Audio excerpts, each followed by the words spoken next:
before we start going into the material, maybe we give ourselves 3, 4, 5 minutes the time to let the mind settle down, right? So in order to do that, you just make yourself comfortable, whether you sit on a chair or on a cushion or anywhere else.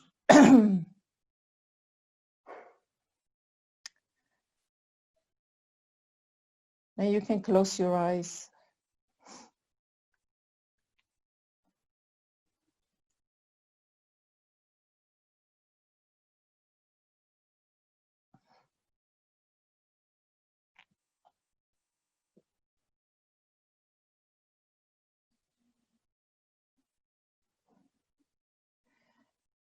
And you bring all your awareness to your body. You feel your body. You feel the seat you're sitting on. You feel your feet touching the ground.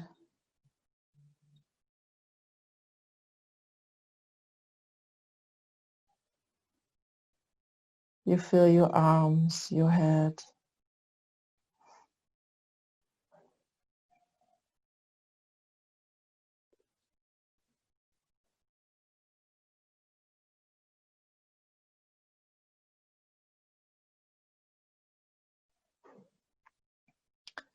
And you allow your mind to settle down.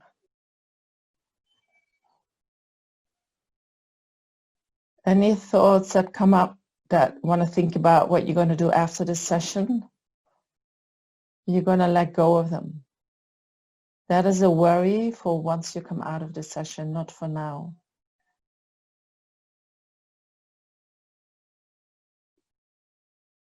This time you're just going to use to be here in the present moment.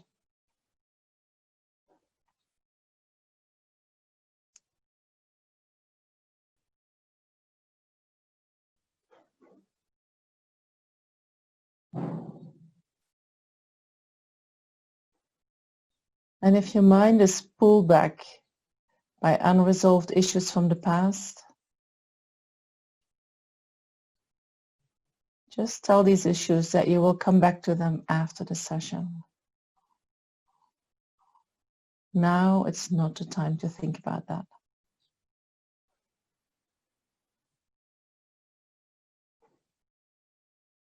These 2 hours is a kind of a quality time for yourself.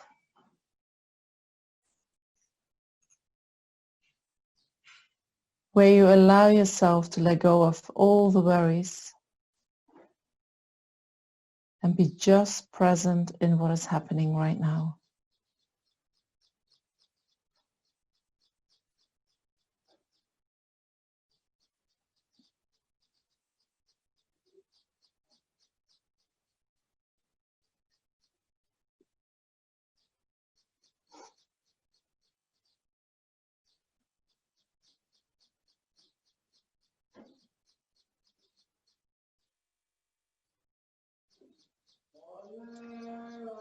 If you notice that your mind gets distracted, just bring it back to your body. Being aware of sensations.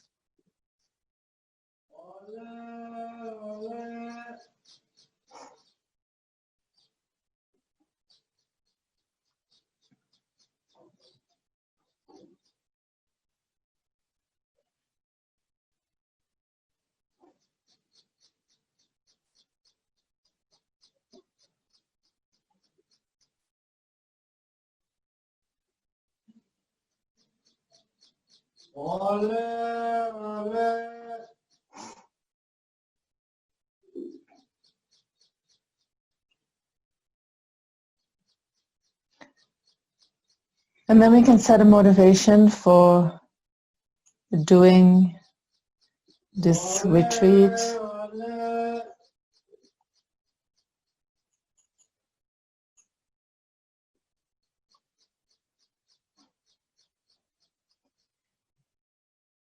And in Buddhism, we always try to set a motivation that goes beyond our own interests, that goes beyond our own limited existence. So a way how we could set up a motivation today is that we think, I'm going to listen to the teachings, I'm going to actively participate in the teachings in order to develop my potential for wisdom and compassion, in order to become the best version of myself.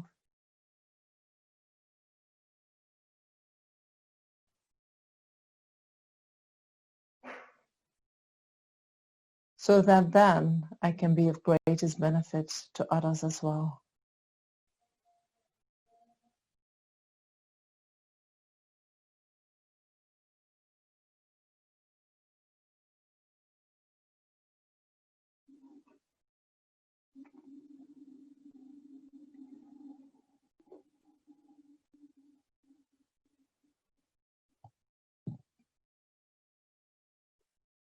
And then we can relax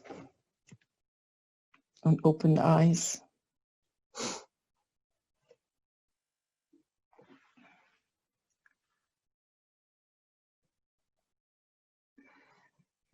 So we're going to talk about become your own therapist.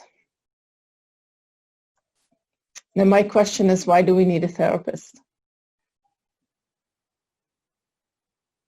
Any one of you has been in therapy? Yes. Yes. We feel a need, you know. Sometimes we feel a need. Oh my gosh, I have so much trouble happening in my mind. My mind is so confused. I wish somebody could help me sort it all out. Right? If we can't sort it out for quite a while, we go to a therapist because we do not know how to work through our own problems. Right? That's why we go to a therapist. Which means that we go to a therapist when we do not feel happy with ourselves or with our life or with the way our mind is working, with the way that we react to situations, with things that are happening to us and we feel we have no control over that. Right? And if that happens for a certain amount of time, we feel like I need to do something. I need to do something. This is not just going to go away by itself. I need to go and find help. True? That's when we go to a therapist. So then when we go to the therapist, what does the therapist do? Or what would we like the therapist to do?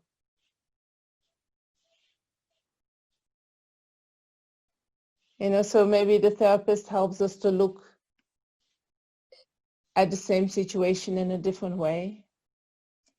Maybe the therapist helps us to connect with certain issues in ourselves that we have not been able to see for a long time, that we buried from the past, right? Some unresolved issues that are sitting inside us like a wound. And every time that something happens that triggers the wound, with that a whole strain of reactions gets triggered that we do not have control over. And when the therapist helps us to look into that wound and to heal that wound, and also the reactions that come from that wound, they stop, right? They cannot get triggered anymore. True? Do you recognize that when I say that? So that is what we would like a therapist to do. So then in order to have a therapist that can help us, we feel like that therapist needs to have certain qualities. So now I would like you to help me to give me some kind of idea. What kind of qualities are you looking for in a therapist? And you can type that in the chat box if you want. What does a therapist need to have so that you feel comfortable enough that he or she can help you? And even if you can give me one quality, is already great.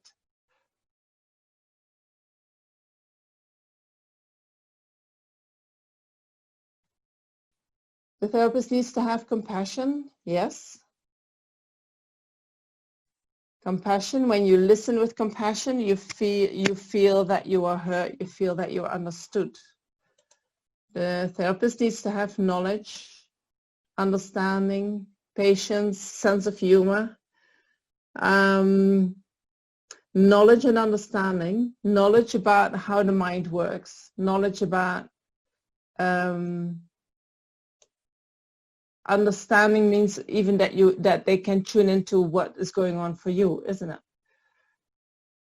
A sense of humor, trust, and neutral sounding board. Yes, so that they do not have any emotional involvement. Do you mean that?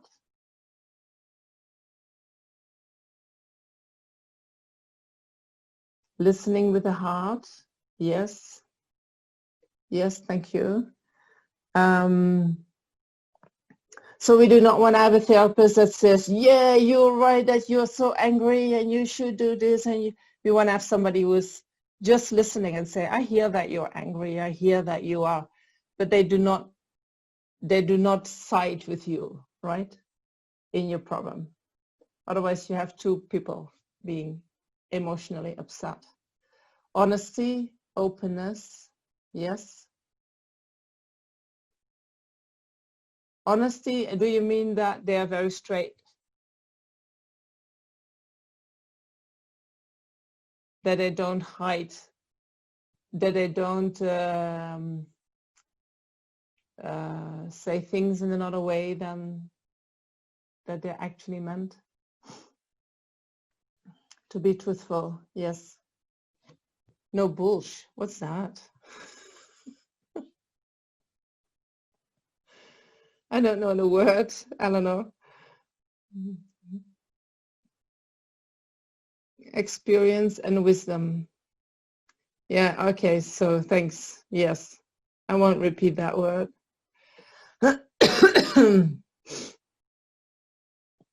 Okay, so if we're going to become our own therapist, we would say that maybe we have to develop these qualities. Right? And so if you listen, if you look into your own mind and into your own heart, and you think, if I am the therapist, where I want to go, where I am going to, do I have everything that I need in order to be that therapist? Or are there certain qualities that I would like to have more of?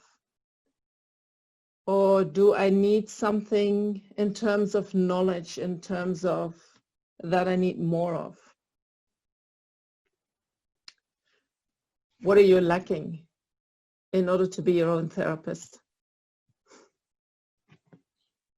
That's my last question. So if you, for now,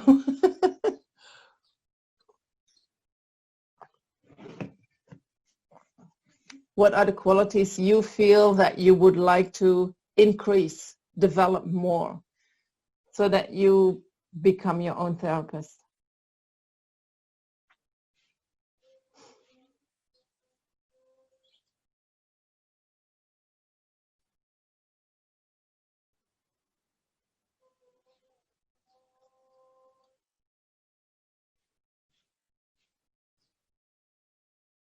Wisdom, more wisdom, and reducing my own self-cherishing. Yeah.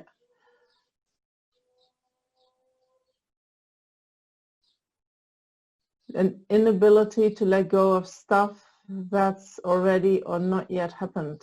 So that is that your mind very easily goes to the future or keeps hanging in the past.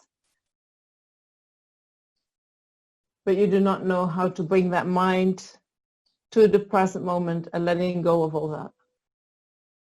Is that what you're saying, Karen?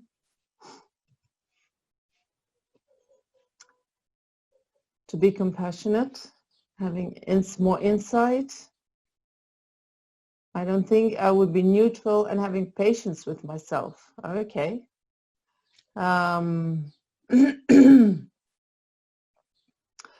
So then we could say, is there a way that we can have a mind that, although part of our mind is experiencing the problem, maybe part of our mind can become a neutral person and having patience with myself. So I think when we start doing meditations and talk about the mind, we can find a way how to do that. Being more neutral and more patient with yourself. Listening with the heart. So these are qualities that we would like to develop more. Even stuff that just haven't. Yes, okay. So we need to have a mind that is calm. We are looking for compassion. We're looking for insight. We're looking for tools, how to let go and how to reduce our self-cherishing. Okay.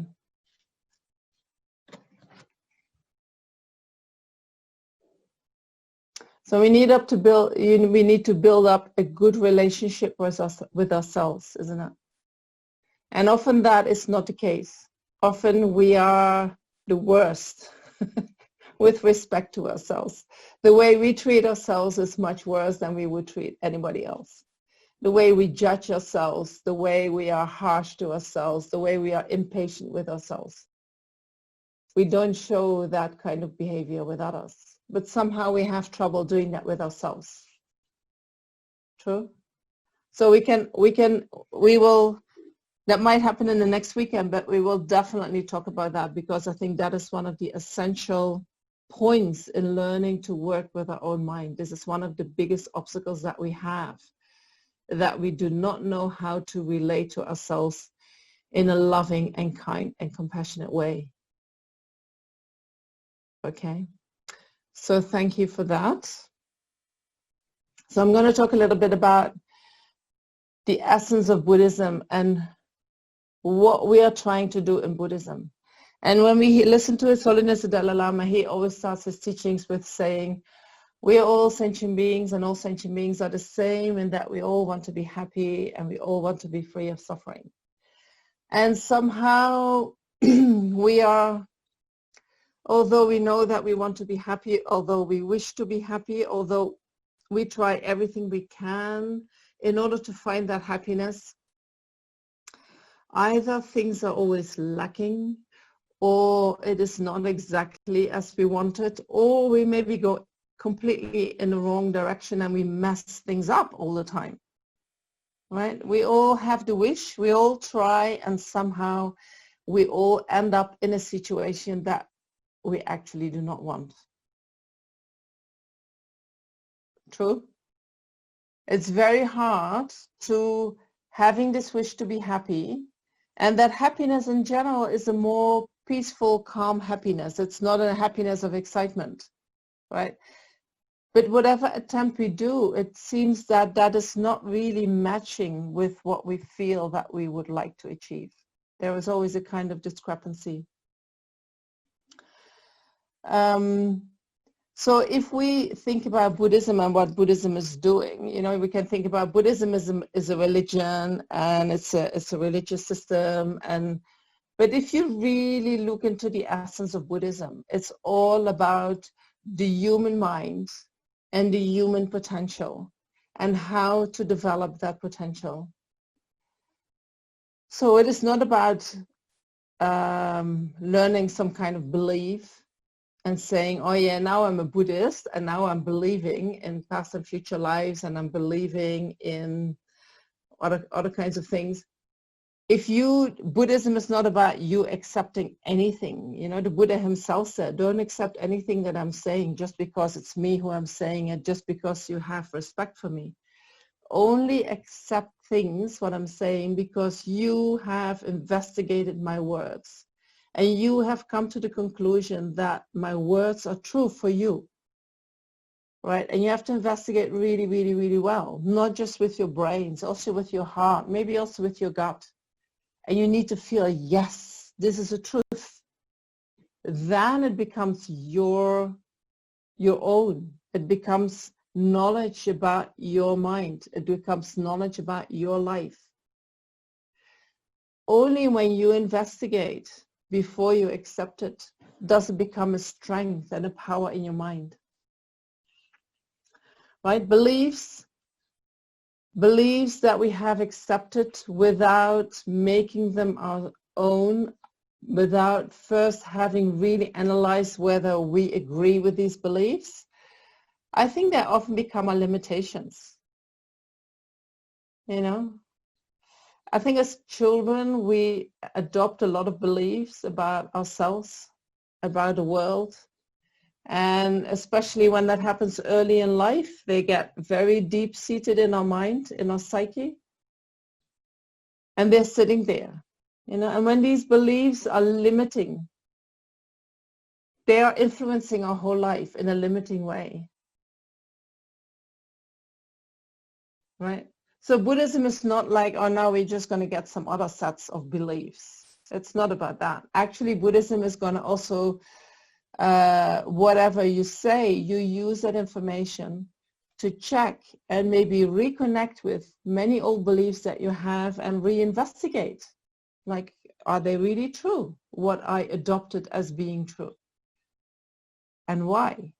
And if it's not true, okay, then how can I let it go?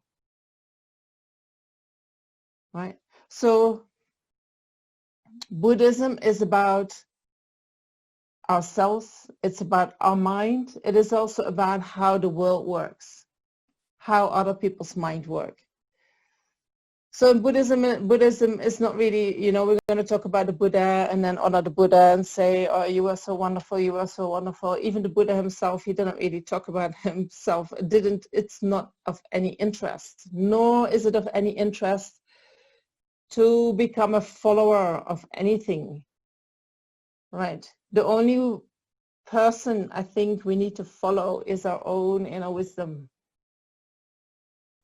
And the teachings of the Buddha can help us to get more insight into how mind works. But we do not become followers of somebody. We use that information to become a better person ourselves. That's it. Right? So what we're trying to do is we're trying to understand our psychology, the nature of our mind. We're trying to understand our own mental attitudes. We're trying to understand how the concepts and the beliefs, how that works in our mind. You know, we have so many ideas in our mind. And then we project them onto reality. And we think that they are reality itself. And most of the time, if we have not listened to teachings like this, you have no clue. You know, you just think that it is like that. So how does the conceptual mind works? And how does perception work? And what is the attribute of our consciousness in that? So these are things that are really important. We're talking about what is going on right now in your mind, how you perceive things, what is your conceptual mind doing with that, and then how is your emotional mind reacting to that. Right? The better we know that, the better we can see that. I think the knowledge of the mind, knowing the nature of the mind, knowing how the mind works, already will help us to get more control over the mind. We don't even have to do anything. You know, it's not that I have to fight with my mind. It's not that I have to change my mind. I just need to understand my mind. Okay?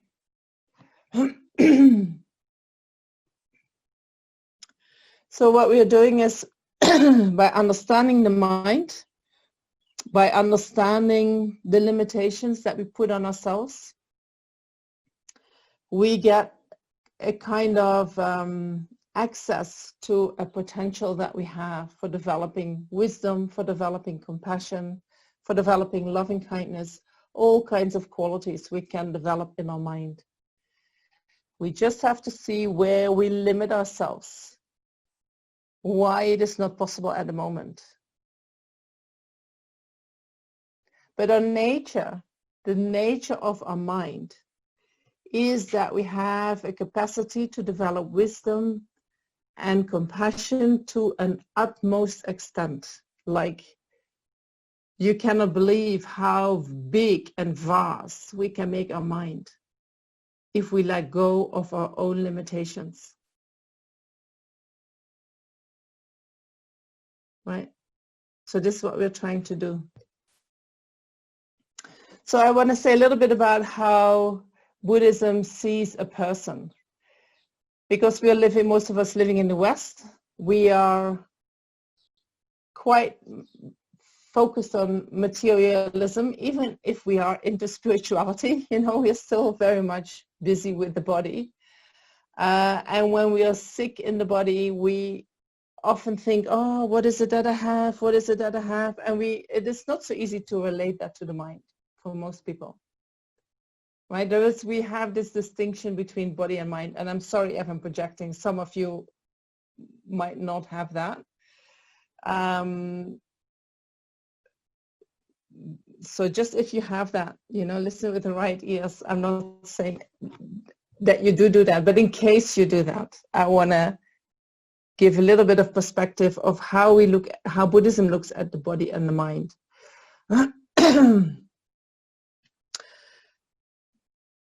So in Buddhism, we have a body and a mind. And the body and the mind, they have different kinds of energy. The body is made out of matter, so that is material energy, while the mind is made out of consciousness, which is a mental energy. These are two different energies. They're not the same thing, right? In the West, we sometimes say that, the mind is just part of the body. It's part of the brain. It's our thinking, right? While in Buddhism, we say, no, these energies are totally different, but they meet with each other. So the brain works because there is a mind with the brain that interacts with the brain, and because of that, the brain works. There is a mind that interacts with the body, and because of that, we have feelings arising. It feels like they arise in the body, but according to Buddhism, they actually arise in the mind. But we can become aware of feelings through the body. Right? So although they have two different energies, they come together and they work together. So you can feel things in your body, but the feeler, the one who is feeling, and the feeling that you experience is mind. Right? And so you become aware in your body, you become aware of that aspect through your body, but that awareness happens in your mind. Our body itself doesn't have any awareness. Although we can feel a lot, that feeling happens in the mind. Right? The moment that we die, there is still the body, and the body is the same as that moment before we died. But the moment we have died, there is no feeling anymore. There is no awareness anymore. Everything that we experience is not with that body anymore. True? The brain is not working anymore. The gut is not working anymore. The heart is not working anymore. Nothing is working anymore as soon as the mind is not there. So what Buddhism says is what makes everything work is actually the mind. Whatever we feel, whatever we experience, whatever we think, whatever action we engage in, all that comes from the mind. Right? So does that mean that we cannot use the body for anything in order to become more healthy? No. Yes, we can use the body to become more healthy, because the body and the mind, they work together. They come together. So if we take care well of our body, that means that also the mind will feel more relaxed or more at ease, So especially if you do all kinds of exercises where that aspect of the relationship between body and the mind is emphasized, like all kinds of yoga, like the Tai Chi, the Qigong, all these types of movements where you work with your breath, where you work with being aware of the movements, you know. When I'm aware of my movement, I already connect my body with my mind together. They work together.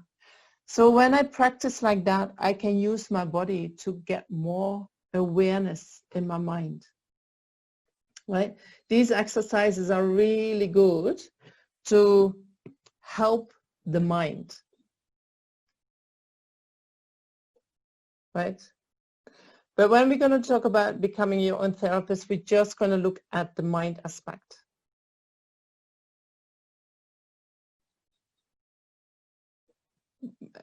I think what I want to say is that once these classes are over, it is very, very good to become a better therapist, to work really well with your body, right? Because the body and the mind, they do, the better they work together, the more the mind will relax, the more, you know, all kinds of limited beliefs that we have, they will surface and we will see, oh no, that's not who I am, that's not what I believe in. All right. Okay, so what does the Buddha say about the nature of the mind? So the nature of the mind, our human nature, is basically without any ego, right? We all have an ego, but according to Buddhism, that ego is not our nature. So we can compare that with the sky. You know, you have the blue sky, and our nature, our true nature, is like that blue sky. And then in the blue sky, there are all these clouds appearing, and they're moving through the sky, sometimes totally clouding the sky. You can't see any blue nature of the sky anymore. That is our ego, our thinking, our confusion, right? Clouding our nature. So according to Buddhism, these clouds, they're not really part of our nature. They do arise in the mind, but they're not what we really are. And if we look into how our mind works, is that we identify strongly with the clouds, right? We can say, I'm just an angry person, or I'm an impatient person, or whatever we believe about ourselves. And if you have done already a lot of work on yourself, you might have changed, but there may be still some aspects in you that you think, but this is what I really am, you know, because I never have been able to change that. So that must be something that is living inherently in me. Right? And there is just one cloud that is very persistent there in the sky. But Buddhism would say, but that's not really who you are.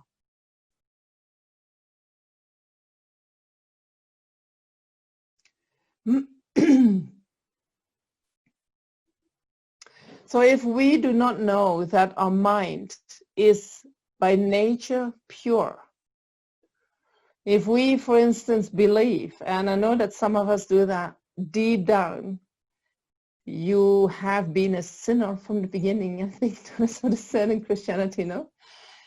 If you have been told that as a little child and you still have a certain belief like that in yourself, what you're going to see when you look at the sky, you see all the time the clouds. And when there is the blue sky, you think, oh, I'm just lucky today. But tomorrow the nature will come back and the clouds will come back. Because that is the real truth, that there are always clouds. Right? But you know that no, actually your nature is that you're pure from the beginning. Your nature is that you're like that blue sky. And these clouds, no matter how dark they are, no matter how persistent they are, no matter how long they have been there, they are all not your true nature. They are all made up by the mind. They're not what you really are, which means they can all be removed. If we have the right tools, whatever cloud is there in the sky, whatever obstacle there is in your mind, whatever idea there is in your mind, whatever belief you have in your mind, that can all be removed. That is not what we really are.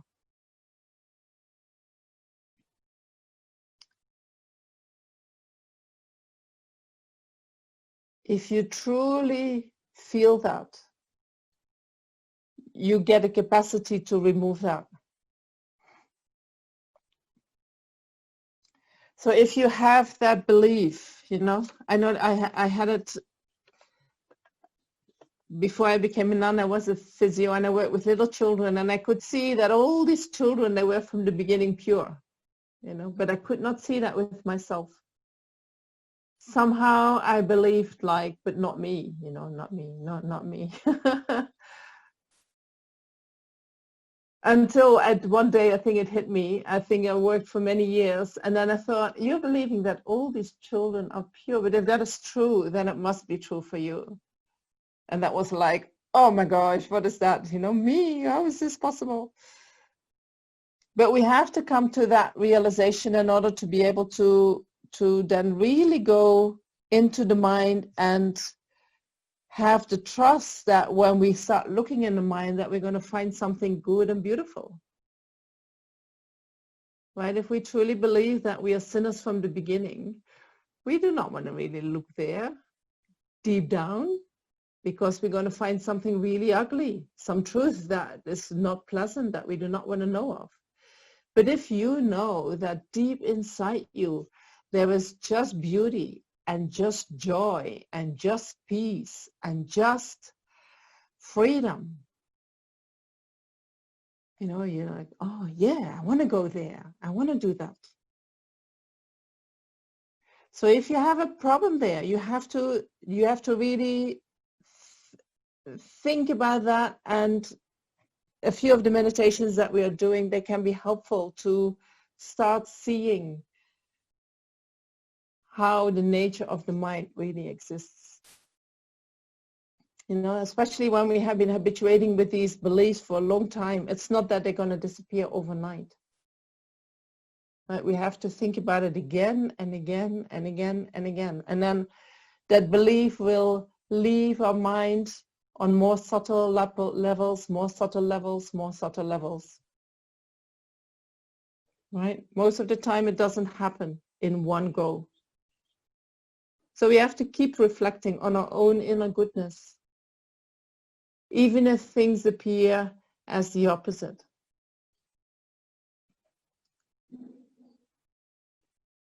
And then the emotions that arise in the mind, even if emotions arise again and again and again, you know, if we have a tendency to become easily angry, or if we have strong attachment in the mind, these are still things that come and go. Whatever arises in the mind, nothing of that can stay in the mind. Why do we think that we are deep down inside angry people? Because, or attached people, or jealous people, any disturbing emotion? Because a certain emotion, we have a habituation with that. And then sometimes that arises in the mind. And every time when it arises in the mind, we say, oh, that's who I really am. Because it comes from so deep. We think that's who I really am. But it is not that that emotion is all the time in the mind, is it? It comes and it goes. But then every time it arises, we somehow label it. We identify it as that is what is always there, even if I can't see it. But that's not true. That's a belief. So in Buddhism, we say there is nothing that is really true. Whatever arises in the mind, nothing of that is really true. It arises and it dissolves back.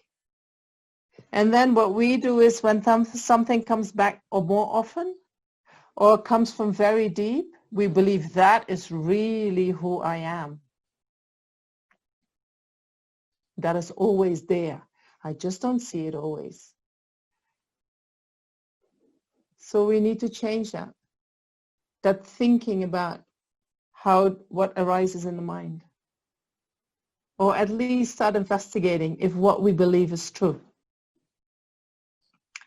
So then when we start to see that, yes, there are certain deep emotions that arise sometimes in the mind, which are connected maybe with deep hurt. And that is why we maybe feel that that is who I really am, because it hurts me so deep. But if we can see where that is coming from and why that is arising, and that has nothing to do with your nature, that has come about due to causes and conditions, that has come about due to a certain situation, and maybe the situation repeated itself, or maybe the situation never got resolved. And because it was never resolved, it appears as if it is repeating itself again and again. The better we can see that, the less tendency we have to react from an emotional place.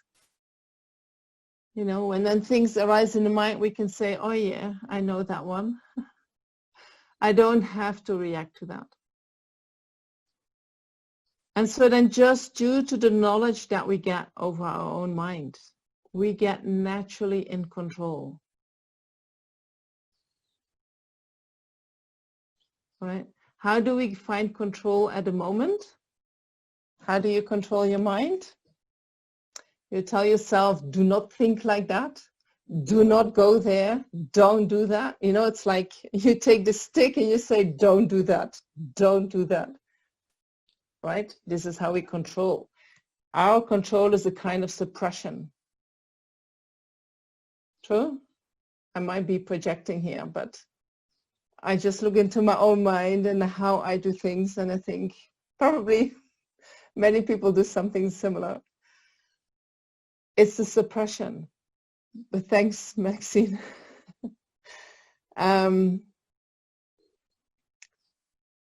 So when Buddhism talks about control, it is never about suppression. Real control means that you totally understand what is going on, and from that understanding and that knowledge about your own mind, there is no need anymore to react in a similar way as that you did before. So control means having the knowledge so that you do not run blindly behind whatever arises in the mind. So that you don't believe whatever arises in the mind. As soon as we stop believing, and on the basis of that stop following blindly, there is control. Do you agree? So what we do at the moment is that we see the clouds coming in the sky, and then we identify with some of the clouds. And then we don't like these clouds, so we start fighting with the clouds. We don't want these clouds to be in the sky. We don't want anyone to see these clouds. Please go away, go away. Right? And what Buddhism says is look through the clouds to the blue sky. The clouds is not who you are. And so the more you focus on the blue sky, the more the clouds just disappear. They lose all their power.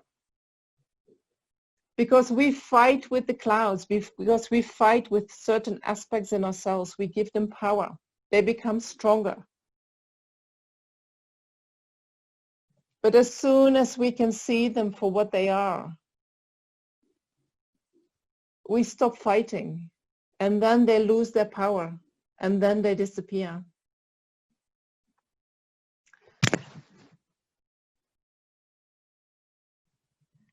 And that is easy said, but not so easily done. Right? Because every time when the thoughts arise in the mind, when emotions arise in the mind, they appear so real. And then on top of that, we have so many beliefs and conditioning that we feel that we have to do something. Right? If somebody abuses you, we are very strongly conditioned that you have to do something back, to stand up for yourself, and you're not going to let that happen. And so then the mind starts reacting like, how can I do something so that that person doesn't have this power over me? But we never learn, like, just let it go.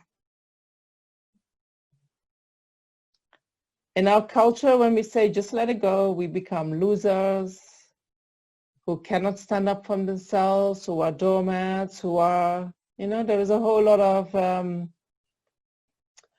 conceptualization that comes with that, which is doesn't give us a good feeling on top of that.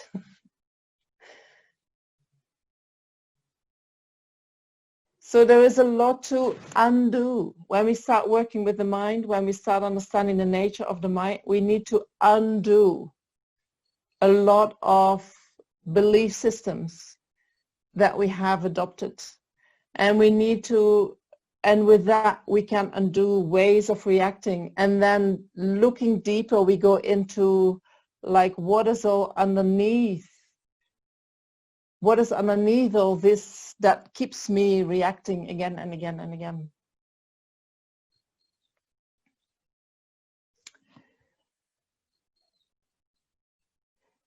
So we go for knowledge in order to control the mind, to understand the mind. And I think what also is very helpful is to keep thinking about the nature of the mind. We can be working with undoing the belief systems, but then we're still working with the clouds all the time. And sometimes it can be tricky because although you try to undo it, because you keep working with the clouds, because of that, you're still in the doing. So having enough time that we can focus on our true nature is very important. Not just what is not there, but also what is there. I'm not that, I can keep thinking I'm not that, I'm not that, I'm not that, I'll change that, I'll change that, I'll change that. But you can also just think about, but then what am I? And try to identify with that. Right? In terms of the clouds, don't start to undo the clouds, just undoing the clouds. Also take sometimes time that you just look at the blue sky. Just look at the blue sky and enjoy it. Because I think the stronger we can look at the blue sky, the more the clouds also naturally start to disappear. We do not necessarily have to undo each and every cloud that is in our mind. Simply recognizing the nature of our mind has already such a strength that it can undo the clouds that are in the mind.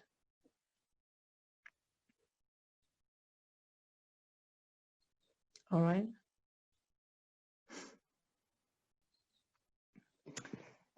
So we need to understand the nature of our own psychic, of our own feelings, and what to do with whatever arises in the mind.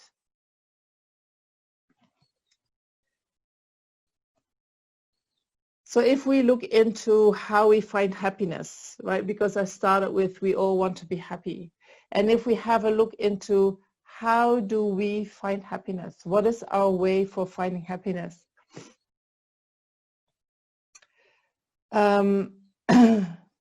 Then what we can see is that when pleasant feelings arise in the mind, we feel like I'm happy, no? And when unpleasant feelings arise in the mind, I don't feel happy. And then there are neutral feelings that can arise in the mind that is, neither pleasant or unpleasant.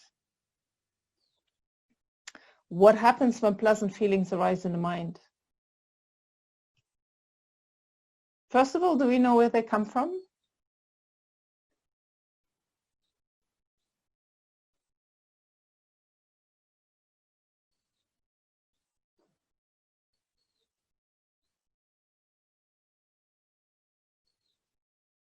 They come sometimes, isn't it?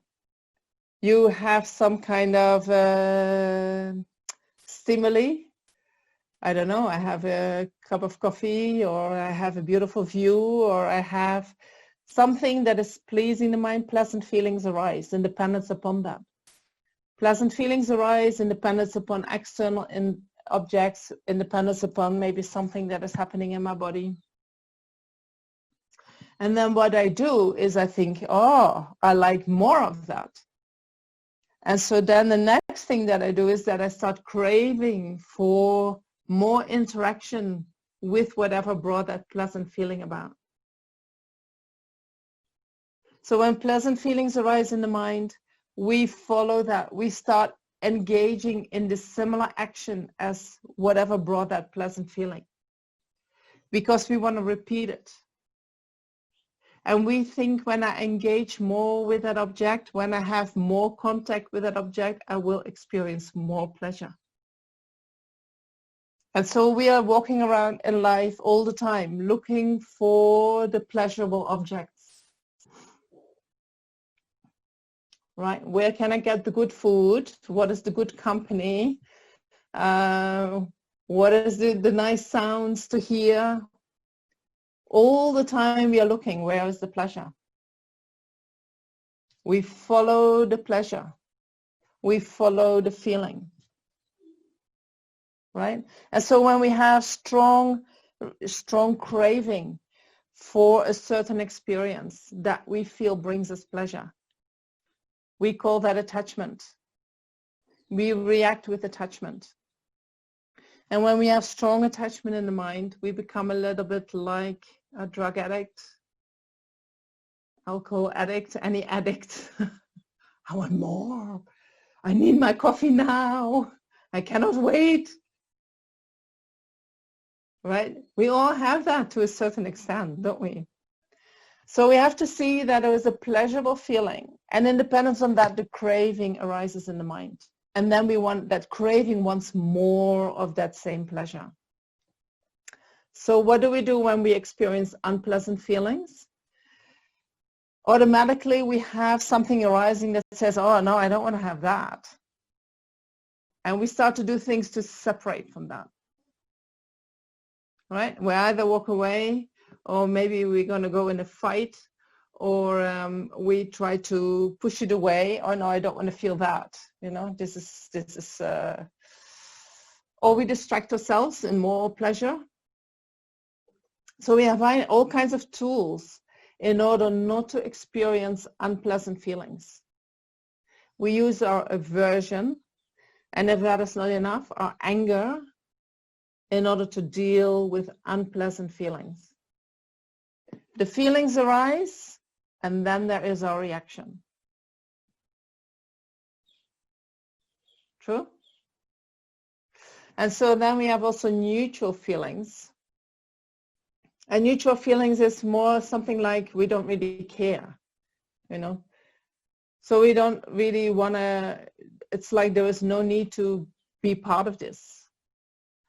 Neutral feelings is not that we are fully awake, present, and observing what is happening, but it is more that we don't really engage with it. So there is a kind of ignorance that we stimulate when there are a lot of neutral feelings happening. So feelings arise, and then independent on that we have reactions. And these reactions is actually what is occupying our mind the whole day. If we really check how we behave, we are all the time searching for comfort and moving away from discomfort.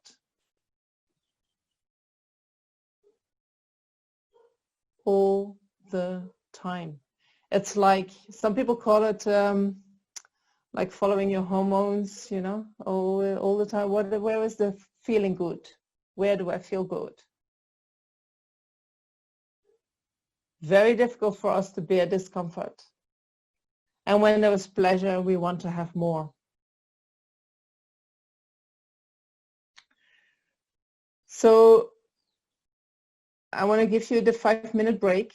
And then when we come back, I want to talk about what is the underlying grasping that is causing that mind to react like this again and again and again. So we go right to the core of our problems today. And then tomorrow we're going to look deeper into the problems that come with that attachment and that anger arising in the mind again and again. Okay. So I'm going to suggest we have a 5-minute break with just really 5 minutes. I will pause the recording. I can leave I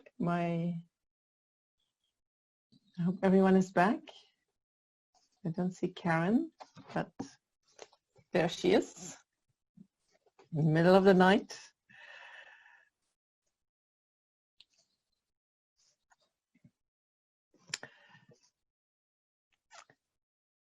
So whatever we experience,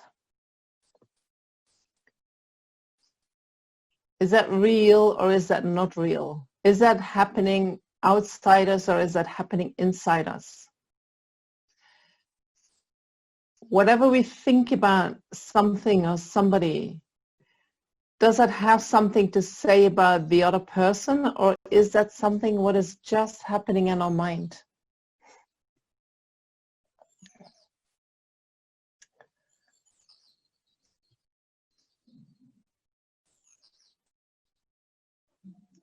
Whatever we experience, whatever we see, whatever we feel, that is just happening in our mind. It is our own imaginary world. And we believe that it has something to do with the outside world. Especially when we see something and then we talk to a friend and you say, did you see that? Yeah, I see that too. Oh, then it must be true, right? We both see that, then it must be true. But it is, we just share an imaginary world with a friend who is independent on a same person seeing a similar thing or imagining a similar thing. But it is happening in our own mind. And so sometimes we think, or sometimes many times we think about what is going to happen in the future. And we have all these images arising about the future. And we believe that this is going to happen, truly. Oh my gosh, this can happen, this can happen, this can happen. What am I going to do? It's all fantasy. And then the same with the past, that whatever we haven't resolved yet, all kinds of images come to our mind. And we believe that that is really true. And we keep going around and around and around. The more we can see that this is happening in my own mind, and the fact that I keep following that is actually totally limiting my own potential for love, for compassion, for wisdom. Nothing that arises in the mind is really true. It is all a projection of my own mind. Whatever images arise in the mind, according to Buddhism, we call that it's coming from karma, it's coming from previous experiences, is the result of previous actions that we have done. We do not have to do anything with all these images. We don't have to make them go away. We do not have to live them out. We can just leave them for whatever they are. But the better we can see that this is just image, image, image. So then we can say, okay, what is the basis of all these images arising in our mind? And I'm sure that you all have heard about the self-grasping mind and the self-cherishing mind, right? So what is a self-grasping mind? So the self-grasping mind is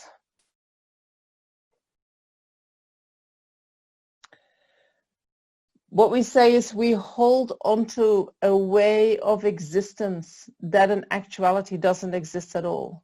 And initially we start doing that with who we are, in independence upon the I, independence upon the self. And so whatever comes from that becomes the ego. But we also do have that self-grasping in relation to anything else. So self-grasping means that we add qualities to the way I exist, to the way people exist, to the way things exist, and somehow the way we appear to exist as if we have some kind of autonomous entity living inside us. That is the real me. Right? When we think about me, we don't think about the body, that we can say, because we say this is my body. Yes, we can think about me in relation to the body, but me is not the same as the body. Right? So me, when we think about me, that is not the body. And me is also not the mind. Me is something else. Right? And when the me is very strong, we can feel it. Sometimes we feel it in the body. Sometimes we might feel it outside the body. Sometimes we feel it maybe strongly in our mind, but it's almost like there is this entity which is something different from the body and the mind, which is in control of the body and the mind, which makes the decisions where I'm going to go, what I'm going to do, all the choices that I make, it's all about me. They're all done by me. And so we create this image of an entity which is there, which is not the body and the mind, which is also not completely separate from the body and the mind. Right? It's not something that is living outside my body and my mind. It feels like it is somewhere here, somewhere. And it can move around and it can appear in different aspects. And at the same time, there is this consistency, because we recognize that me always as me. Oh yeah, that's me. Yeah, that's me. I know me. Sometimes it can feel almost like a substance. You know, if you are chewing on something, if something has deeply hurt you, it almost feels like there is this ball sitting in me, like a substance. Right? So holding that, whatever appears as an entity, believing that there is such an entity that exists in a kind of objective way, that exists in an autonomous way, that exists as something that doesn't depend upon anything. Do you recognize that? That is a quality, independent, existing in and of itself, being quite consistent. These are qualities that, according to Buddhism, are added to something. And these qualities in actuality are not there at all.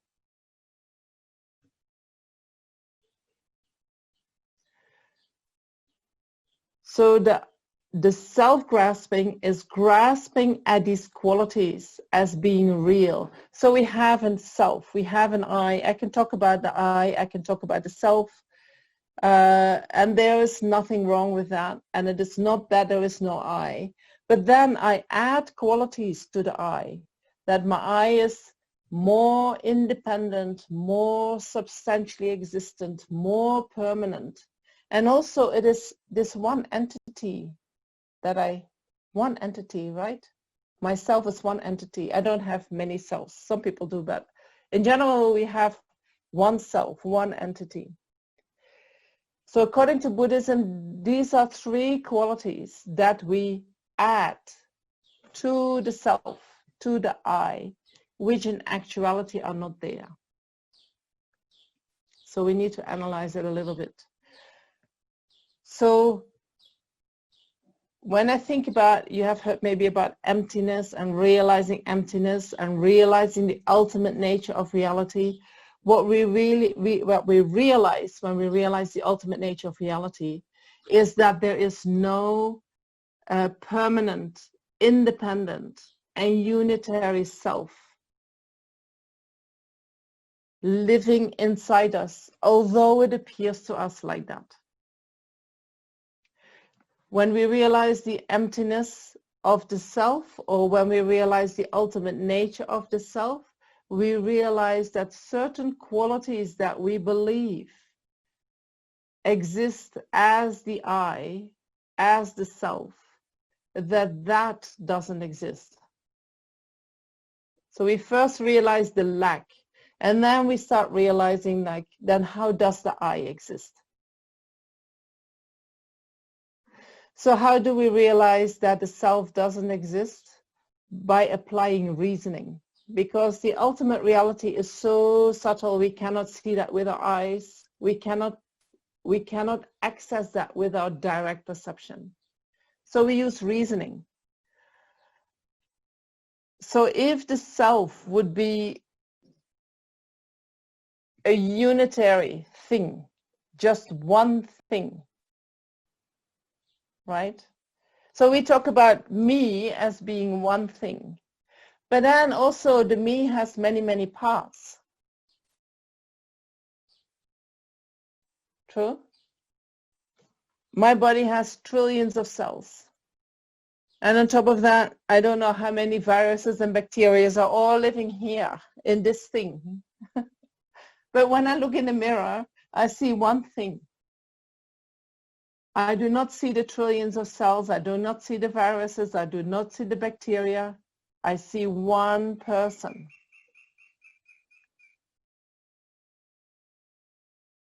Weird, right? I see something that is made up out of many, many, many, many, many, many parts. But my mind registrates one person. And we do that with each and every object or other person, everything we see. Right? If you look around, we make from whatever appears to us, we make things that are unitary, that are single. You know, you see a cup, you see a table, you see whatever, glasses, you see one thing. So how does it work? So according to Buddhism, we get all this information, but then we somehow have to organize with the mind, right? Because I personally think this helps us to communicate, right? I don't know why this happened. According to Buddhism, we are having this habit since beginnerless times, but we somehow organize the environment in things. This is this, and this is this, and this is this. We're not talking about the parts of things. We can see them as we focus on them, but we do not label the thing as its parts, right? When I talk about the table, I'm not going to say, well, you have this thing with this the four legs and then the stop where you can put things on it, and no, we said you look at the table. This is the table, right? So where does table come from? So we see something that has many parts, and then our mind organizes all these parts. And due to our learning from when we are little kids, but I think even from before, we integrate that and we learn, oh, is this a table, and that is a table, and that is a table. And in dependence on that, we create an image in the mind of table. And once we have learned, oh, this is how the table looks like, that is the image in my mind, and then I give it a name table. And then the next time, once I have learned that, the next time that I see a table, that image comes in my mind and I think, oh, that's a table. But what happens is that that image in my mind, I project that onto whatever I see outside. Table. Then that image comes back to me. And then I believe that table is living outside over there. I forget that table is something that I have learned. It is an organizational skill from my mind, which puts all kinds of parts together into objects, singular objects, right? Which I need to do in order to organize my world. But then the problem is that once I see it outside there, and I project it upon the object out there, it comes back to me as being a table. What happens is I start believing that what is outside there is a real table. I forget that the reason why I call that a table, the reason why I see that as a table, is because my mind has learned to do so. And that from the side of the table, there is nothing there that is a table. If there was a table from the side of the table, that thing would already be a table without anyone having to tell me that that is a table. Right? If something is really a table, this is what Buddhism says, if something is really a table, then everyone should recognize table as table, even if you have never seen a table before. It's almost like the table tells you, I'm a table. But we decide that that is a table, right? Not the table itself. We decide what is a car, not the car itself. So in the same way, the I, arises in dependence on the same kind of organizational skill that we have in mind.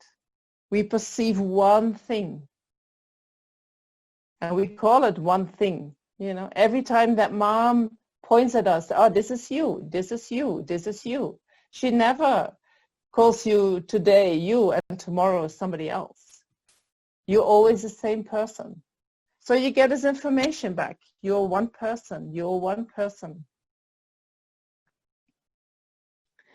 And because certain feelings, certain emotions, they seem to come back sometimes in time, giving us a feeling of consistency.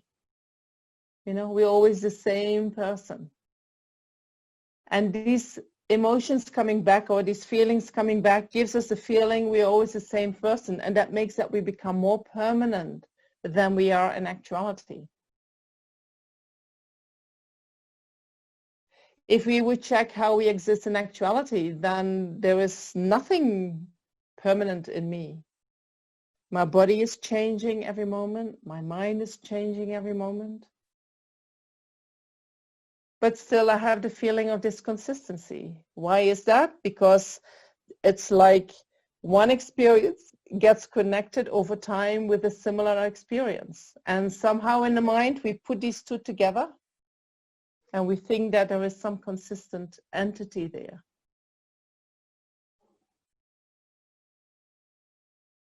And then we have this feeling of independence.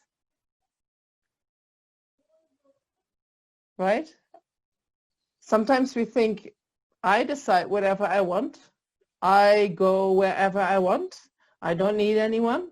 I make my own money. I do my own shopping. I don't need anyone. Right? We have this feeling like, if I want, I can live on my own. I don't need anyone. But if we're going to check, you know, whatever we have, whatever we consume, whatever, how much do you produce yourself from that?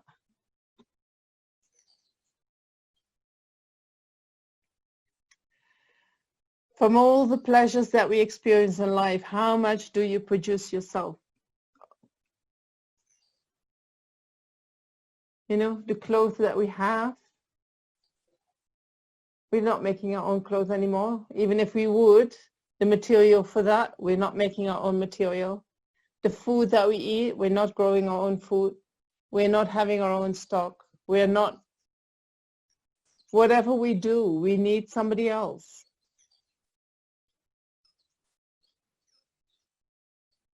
Right? And then we can say, well, but I have the money, you know, so I can decide who and what. But where is your money coming from? You know, oh, I earn it. Yes, but it depends upon who.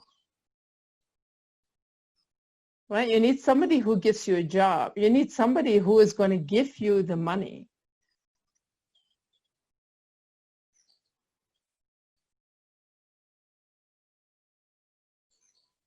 So we have this appearance of a self that is more permanent, more unitary, and more independent than it exists in actuality.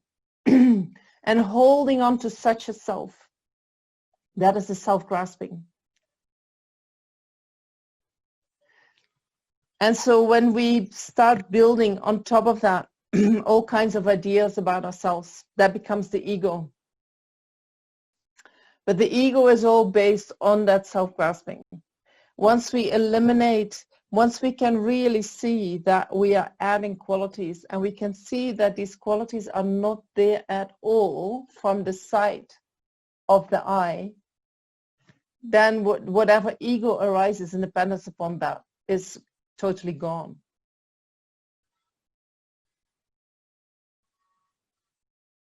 Right? So building up an ego comes from a misconception about reality. Overestimating certain qualities.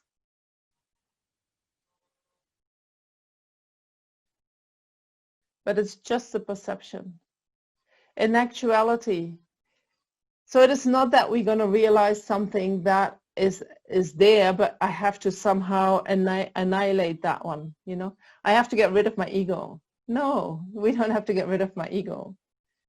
What we have to get rid of is a misunderstanding about how the ego exists. Once we realize how the ego does not exist, you know, ego is gone.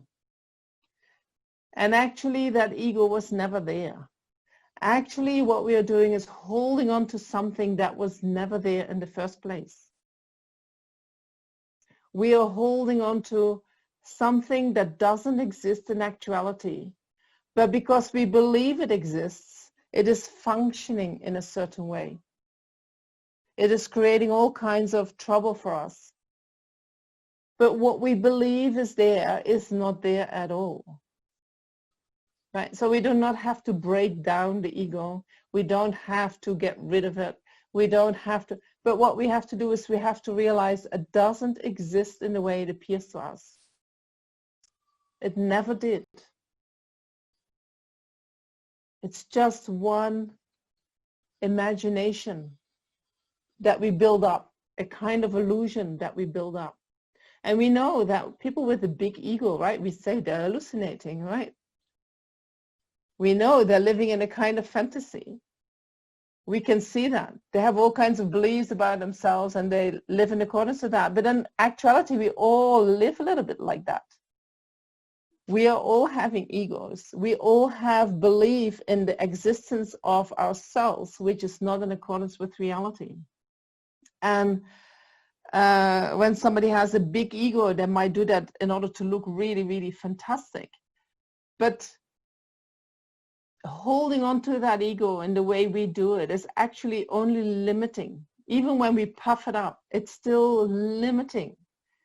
If we would realize that that doesn't exist at all in the way it appears to us, our capacity would become so huge.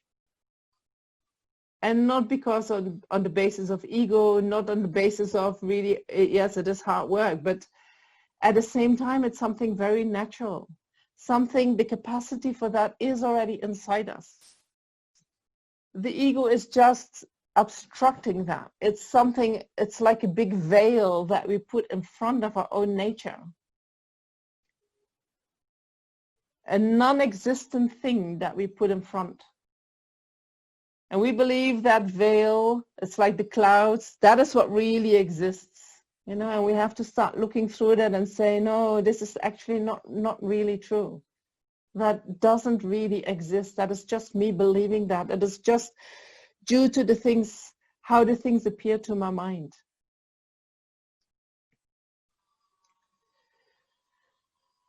So on the basis of that self-grasping,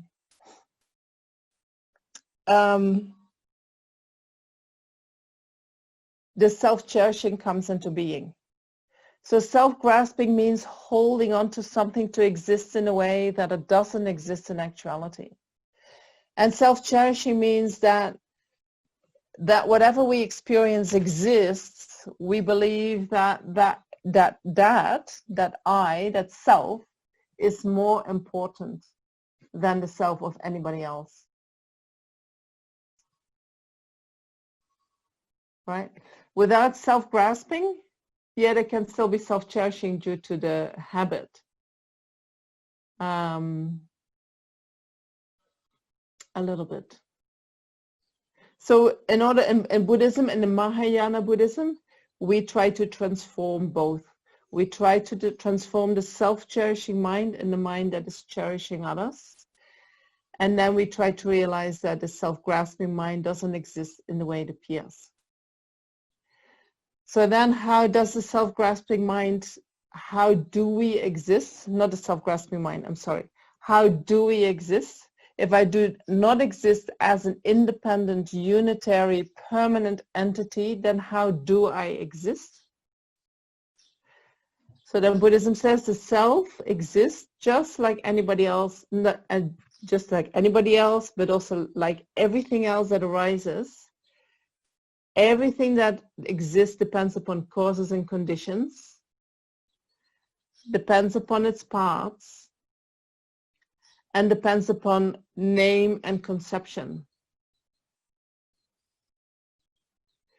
So the cause form of dependent arising is everything exists in dependence on causes and conditions. And there are a few exceptions, you know, like space and like emptiness, they do not arise in dependence on causes and conditions because they're permanent. But all impermanent things come into being due to causes and conditions. And at a certain point, they cease to exist. Everything that arises in dependence on causes and conditions is changing moment to moment.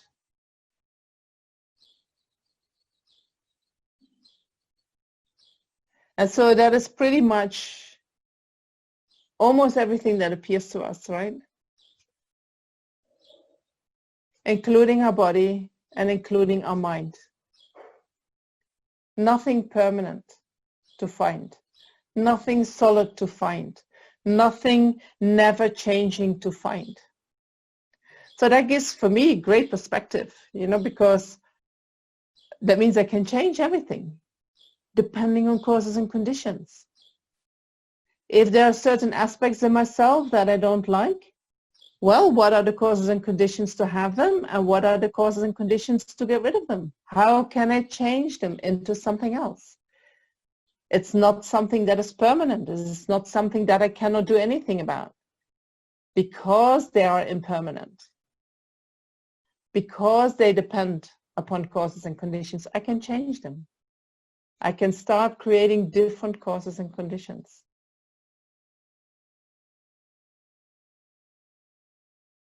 Right? And then there is the dependency on the parts, but I'm going to skip that for now because I think name and conception is even more important. That whatever arises, we give that a name. And in dependence on that, we also have a conception in our mind of what it is. And the mistake that we make is that we believe that the conception I have in the mind is the same as the object outside.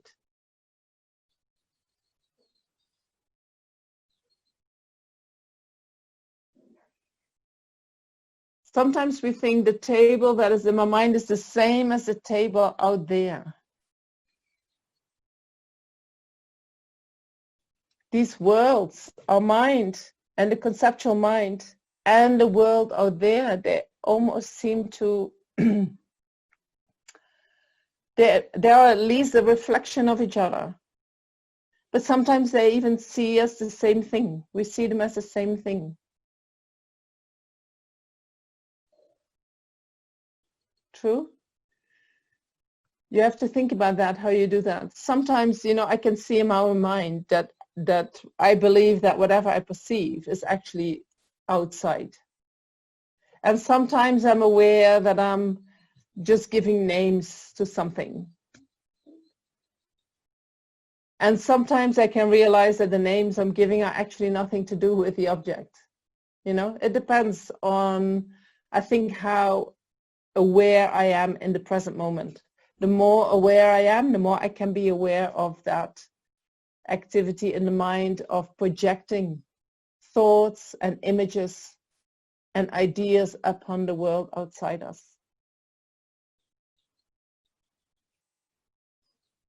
If we really want to change our mind, if we really want to become more healthy in the mind, we have to understand how we project whatever we think is out there, how that is coming from our own mind.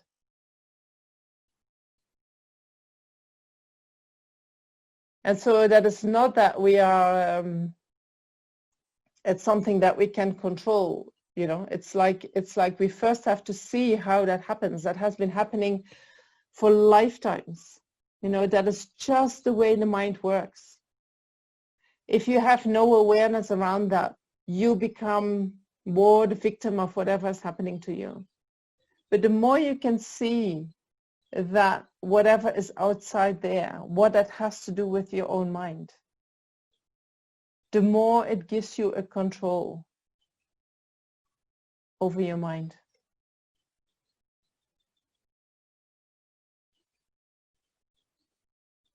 All right? So that is the source of all suffering, they say in Buddhism. Holding on to the self-grasping mind. Imputing or adding qualities to the self which are not there, and then believing that that is the self.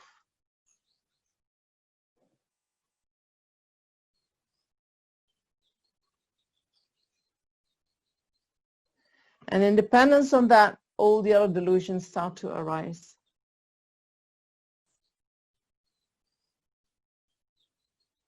So you can challenge yourself, in the sense of when you have a strong thought or when you have a strong feeling about I, you can say, is that really true? You appear like this to me, but is that really true? Do you really exist like that? You appear as a single entity. Do you really exist like that? And then maybe you focus on all the parts in your body and all these trillions of cells. And you think, where is the I within all that? Where is that single entity that I keep perceiving when I look into all the trillions of cells?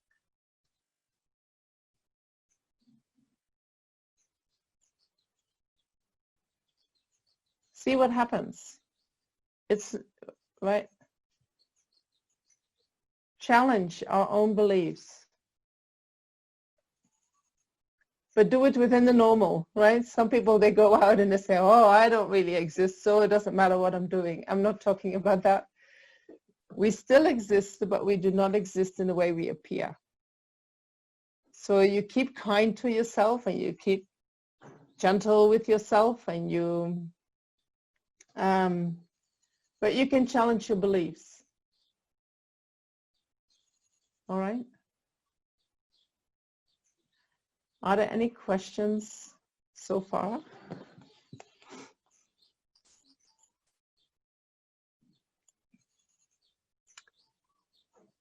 I see a few people doing something.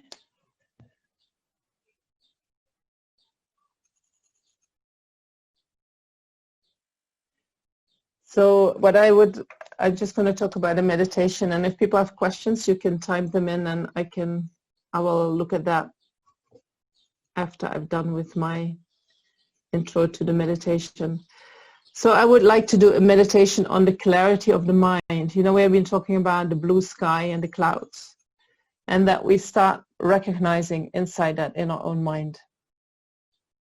And then tomorrow I'm going to start talking about the nature of the delusions, and they all arise in dependence upon that self-grasping, right? Because we believe there is this self that has these needs and that needs protection. Yeah. The attachment and aversion arise in the mind. And so we will talk about that mechanism, how that works, and what motivates that, and how we create our own suffering by following that. And so if you have any questions, it's maybe good to think about that self-cherishing and especially the self-grasping mind. If you feel that things were not clear, or you have some questions about that, bring them with you tomorrow, and I can start with that. All right. I see no questions. Is that true? So then everyone is ready for a little meditation.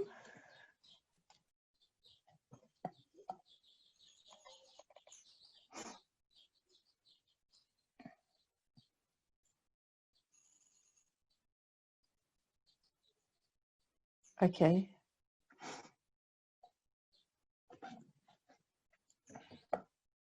It seems to be so.